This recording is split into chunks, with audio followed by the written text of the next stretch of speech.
Finally, after over a year, I'm getting a chance to see this, thanks to Shout Factory. The CGI movie of my favorite anime franchise, Lupin the First.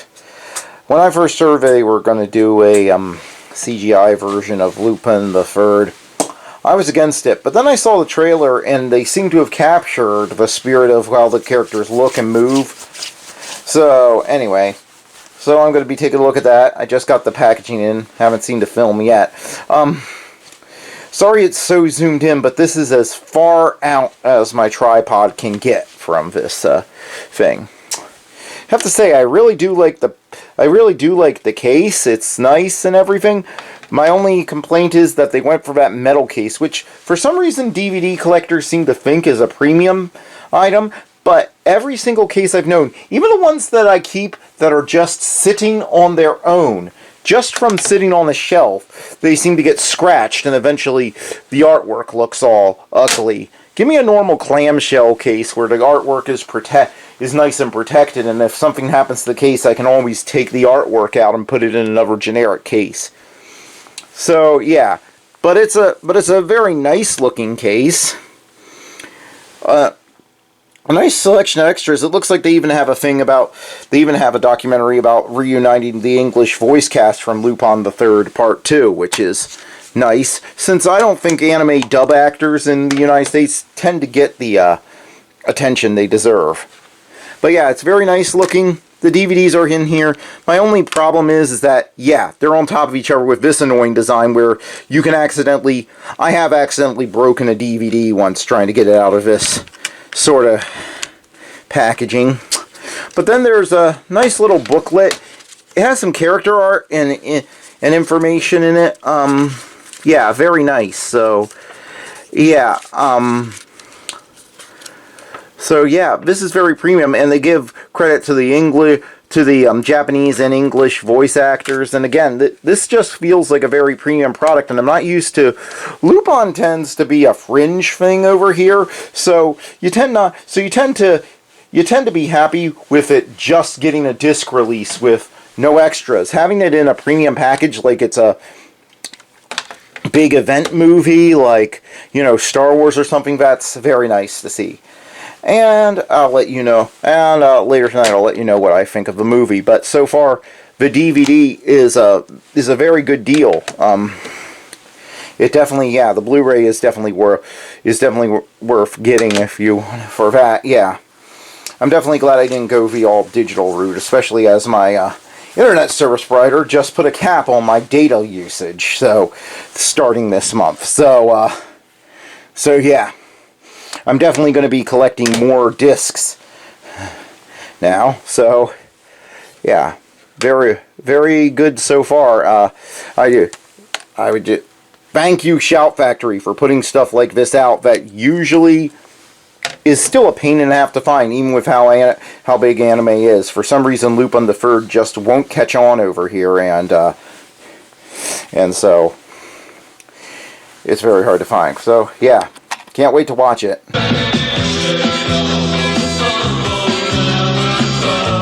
Okay, so I have watched this movie a couple of times, and I have to say, I think it definitely lives up to the hype. It's really good. In fact, this is some of the best CGI animation I have ever seen. Think of it as being in the style of The Adventures of Tintin, but it is actually a little better because I actually found it to be more fluid because it seems to have more hand animation thrown in. So the characters' faces are less stiff. So in that way, it captures the fluid movement of Lupin and everything. In fact, from an article I read, it seems that Monkey Punch, the creator of Lupin the Third, actually saw some early test animation before he sadly passed away, and like me, he was very impressed that they were able to, in CGI, capture the sort of fluid movement and facial expressions that flow from one to another in this movie. Now, if you've never seen Lupin the Third before, I know it can seem intimidating because there's so much product out there. with the Lupin the Third name, but here's all you need to know: is Lupin the Third is an adventure film in like the old James Bond style. And what I mean by that is it's in the style of, say, the first 20 James Bond movies, where there wasn't any continuity. Before Daniel Craig, you know how before Daniel Craig there wasn't any continuity really. I mean, the closest thing you you get to continuity in Lupin the Third really is that in the 70s there were two separate television shows made of Lupin the Third, and the first episode of the second one is a direct sequel to an episode of the first one.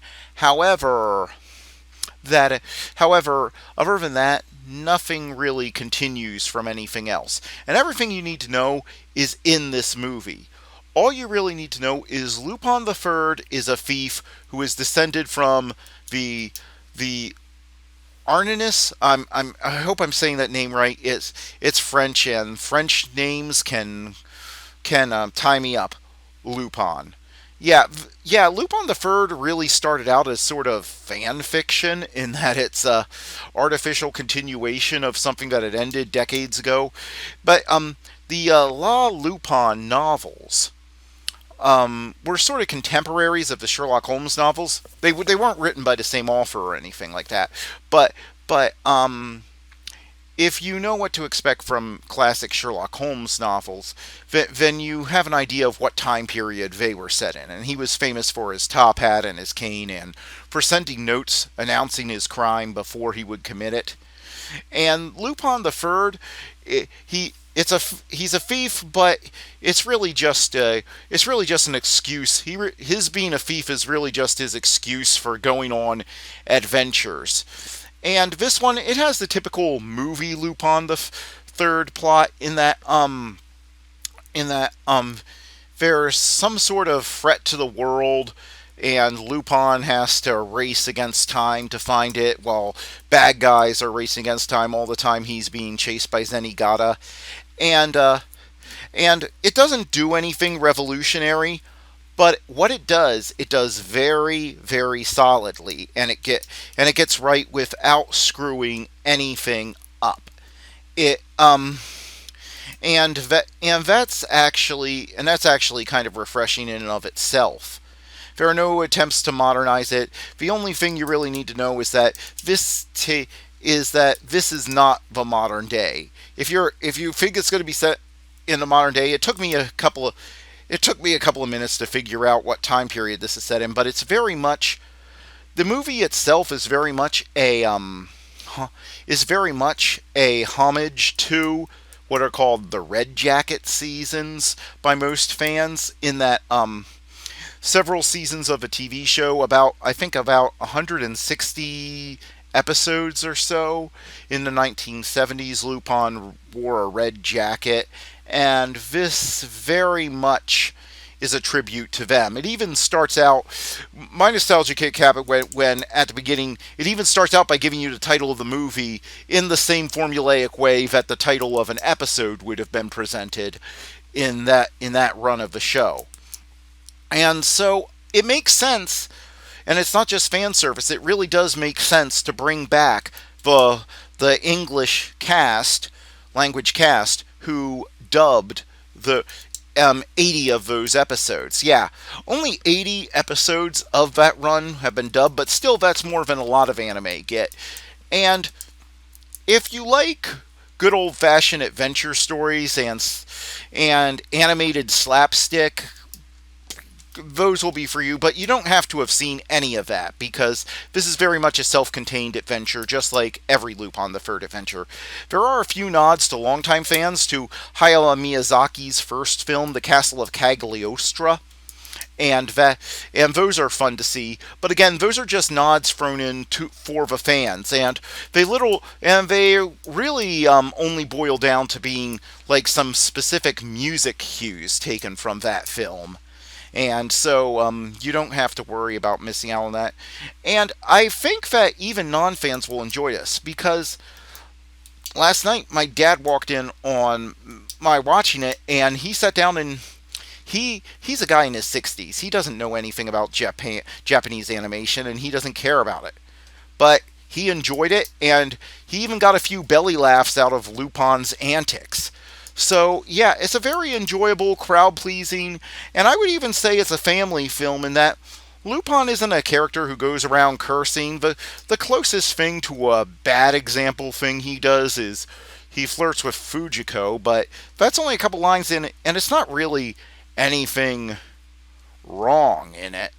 And yeah, and I would just like to say, and it is great. The English dubcast is great, especially Tony Oliver. Tony Oliver is, to me, for Lupin the Third, what Steve Blum is to to the role of Spike Spiegel in Cowboy Bebop. They both define their characters, and yeah, there have been a lot of English dub actors, and even some definitive Japanese voice actors. But I just love, I don't know, there's just a playfulness to the way Steve Blum plays it, that the way Tony Oliver plays it, that seems to fit Lupin's attitude in the Red Jacket years, especially in this movie where I don't think we've ever seen Lupin this cocky for this sustained amount of time without him getting some sort of comeuppance.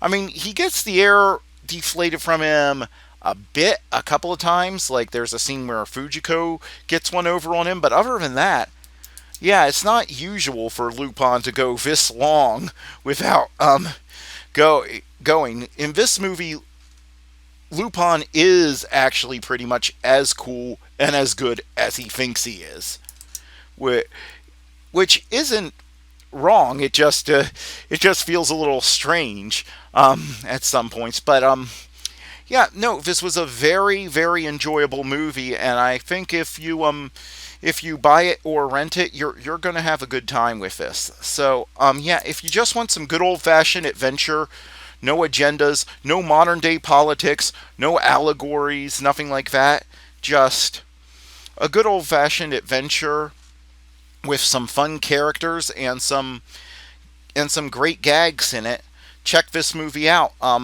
It plays the hardcore Lupin fans like myself that I know, and it pleased the people that I watched it with who didn't know a thing about Lupin and don't even like anime. So overall, this is a winner, and yeah, I hope it sells really well on Blu-ray here because it's a shame that because I would have killed to have seen this in theaters. There were some very atmospheric moments that that I saw and I was just like instantly like, oh man, I wish I'd been able to see this in theaters, but current events. So I hope it sells well on home video so that it can at least make up for its lack of a real theatrical release. But anyway, yeah, well worth seeing. This was a movie that I was sure they were going to screw up, but it turned out great. And well, I hope you enjoy it as much as I did. And that's all for today. See you next time.